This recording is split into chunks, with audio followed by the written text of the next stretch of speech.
Matapos nga kumalat sa social media ang balitang hiwalay na ang showbiz couple na si Janine Gutierrez at Paulo Avellino dahilan daw sa third party, usap-usapan kasi na si Paulo Avellino daw ang nang-iwan kay Janine at ipinagpalat ito sa isa ding celebrity na kasama niya sa teleserye na Linlang at ito nga ay si Kim Chu. Matatanda ang kamakailan ay sumabog din ang balita ng hiwalayan ng dalawang showbiz couple na si Kim Chu at Sian Lim, na third party din umano ang dahilan ng kanilang hiwalayan.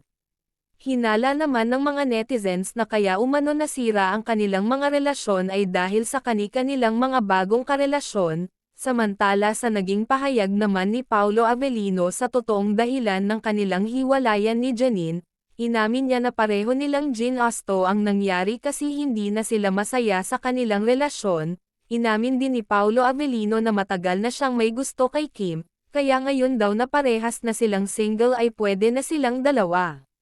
Sinabi din di umano ni Paulo na hindi si Kim ang dahilan ng kanilang paghihiwalay ni Janine, may mabigat lang silang pinagdadaanan na di na talaga pwedeng ayusin pa kung kaya nauwi na sa hiwalayan. Komento naman ng ibang netizen, sana daw ay makahanap si Janine ng isang lalaking nababagay sa kanya na handa siyang intindihin kung ano man ang magiging pagkukulang niya.